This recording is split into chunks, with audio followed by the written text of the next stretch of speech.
person that I'm going to introduce to the stage. It is because of him that I can stand in any park in Harlem and anywhere I want to and bawl off of Beyonce crazy. And they can't stop and frisk me anymore.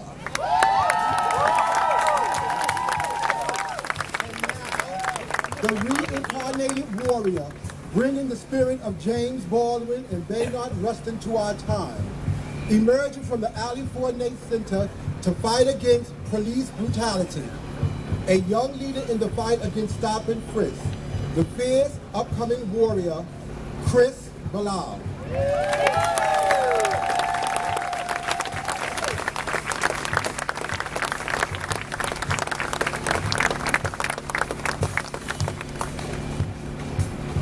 Hello, everybody. All right. So last week I got my first rooftop party invitation of the summer.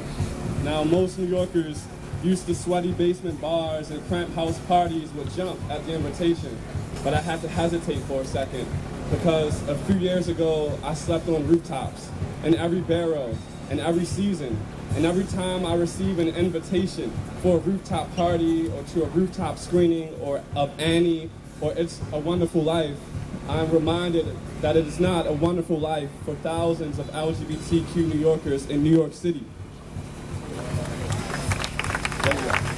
Now, during the crisis that is the lack of affordable housing in New York City, studies show that 40% of the nation homeless are folks that look like you and I. A recent report by the New York-based Green Chimneys found that many LGBT youth of color are often trading sex every night just for a place to stay. And preliminary research by My Job Streetwise and Safe confirms this frightening fact. And these are people between the ages of 13, 14, and 24. Now, when Mayor Bloomberg declared New York City a playground for the rich, spaces that were once safe havens for the criminalized and brutalized amongst us became private parks and dog walks.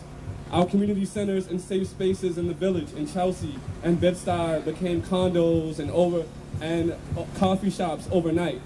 And in addition to being pushed out of neighborhoods, we're constantly being pushed out of school.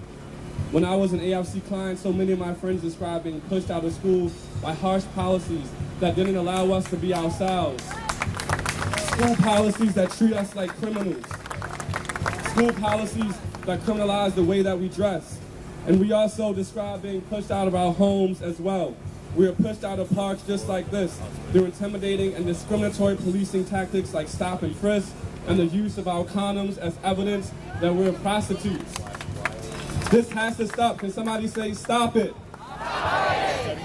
Now this weekend, I attended the rooftop party with one of these young homeless people who I call my best friend, who've been pushed out. We've been pushed out. And he was looking down from 25 stories. And he asked me, what do I look forward to? And I told him, look up. Stop looking down. Let's look up. Let's look up to people like David Mixner and Carl Siciliano and Melvin Miller. And all the badass revolutionaries, trans folks, people who started the Stonewall riots. They're here in this audience tonight, and we're fighting. We're loud, we're here, we're queer, we're fabulous. Don't fuck with us. In addition to looking up, I want us to look forward. I want us to look forward to ending this crisis of homelessness. I want us to look forward to working with the city council, people like Lou Fittler and Carlos Menchaca. And most of all, I look forward to working with you and fighting for affordable housing, for community, and for more spaces, for more safe spaces for LGBT people of color in New York City and all across the universe. We have a duty to fight. We have a duty to win.